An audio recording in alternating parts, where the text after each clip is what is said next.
Hey guys, welcome back to another Fathom Group Focus. This is episode 2 of our monthly vision casting series where we're just trying to keep the vision before us as we're doing ministry. And this week, I want to share with you guys a story. A couple weeks ago, I got to go to a place called Israel. Some people call it the Holy Land. And we got to go see really cool places. We got to go on the Sea of Galilee, we got to go see Capernaum, we got to go to the first century temple and see the stairs that were really there. And so it was really cool. And at the end of it, we got to do some touristy shopping things, and I don't really like shopping, but I love to haggle. It's kind of a game to me. I want to get the best price or whatever I can find, and so while I was there, I was like, I should get gifts for my coworkers. So I wanted to get some scarves that I'd seen for the women. I wanted to get Joe a coffee mug, and so I walked around with Rachel and her mom, Mary Lynn, and we were going store to store. And we go to this one store, and there's this guy out front, and he welcomes us in. Asks if he had any scarves, he points us to them, and so Rachel and I are kind of going through these scarves, looking for him, and ask him, how much are these? He said, like $5 or $6. So I say, all right, well, can I get a deal on them if I buy 5 of them? Can you go a couple dollars less? He goes, no, these scarves are great quality. I would be losing money if I gave you these scarves. So, all right. And so I get up, and I grab Rachel, and as Mary Lynn finds something he's checking out, we actually go to the store across the alley where he can see us looking at scarves in their place. And after Mary Lynn checks out, he calls us over and says, actually, Carl, for you, we'll give you a special deal. We'll give you a couple dollars off just for me. So I say, all right, great. And so I buy the scarves, and as I'm checking out, he goes, all right, well, why are you buying all these scarves? Who are you buying them for? I said, well, I'm buying them for the women I work with. He goes, where do you work with all these women? I need to get a job there. I tell him I work at a church with the students, and we're telling him all this as we're walking out. And as right before we walk out the door, he says, well, this church that you work at with teenagers, do any of them cut themselves? And I just look up, and it's kind of an interesting look on his face. I say, yeah, actually, several of them do struggle with cutting. And so he says, my daughter cuts herself.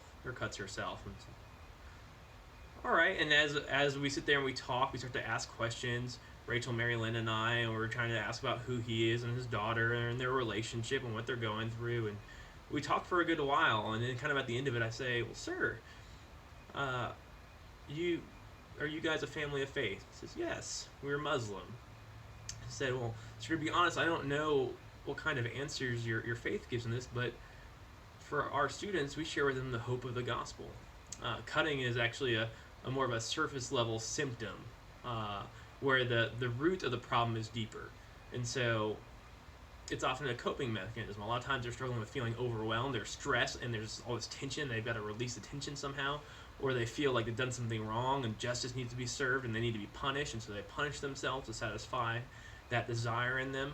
And so the gospel solves this in a couple of ways. For those who are overwhelmed, we say, hey, don't worry. Don't need to be stressed. There's a God who loves you and can overcome anything. He's defeated death, and anything you're going through, he can help you overcome. And for those of you who feel like you've done wrong and you're just stressed out about that and feel like you need to be punished for it, there's a God who loves you and who's already taken the punishment for your sin. He knows that you've messed up, and it doesn't affect his love for you. And instead, he sacrificed himself on your behalf so you can be free to live life in his love and a relationship with him.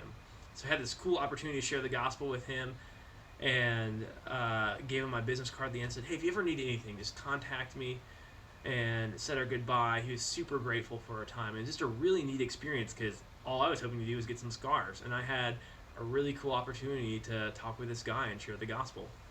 And so as I was thinking about this experience, I was kind of relating it to our ministry and how it applies to what we do with our students, and maybe some things that we can take away from this. And so I got 5 things that I think we can learn from the situation.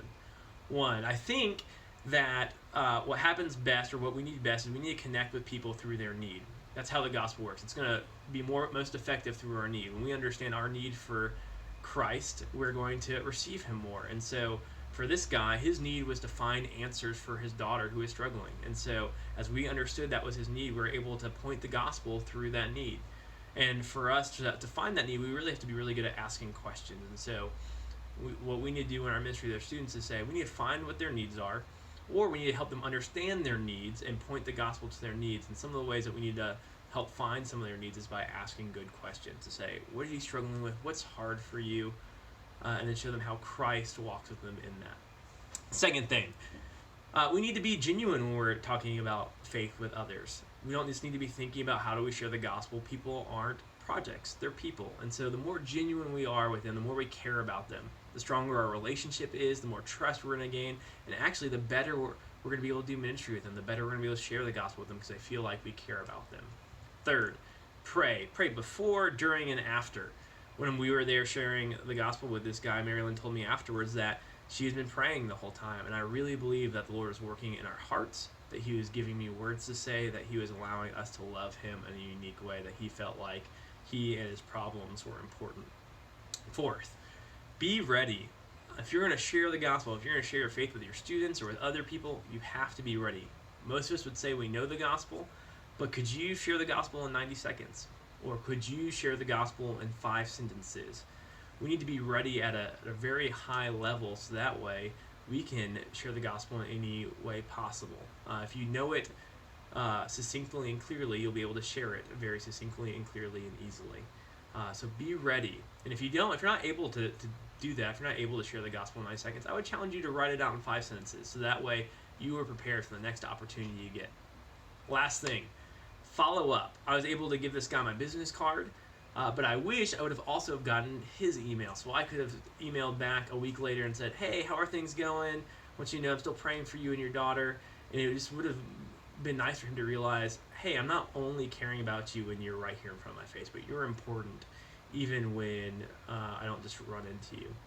And that's true for our students too, to be able to follow up with them, not just in the moment where we have a conversation, but to be able to say, hey, you're still important to me a week later or a day later. So that's all I got. I hope that was helpful. I hope you guys are able to apply some of these things to your ministry. Thanks for all you're doing. I'll see you in a month.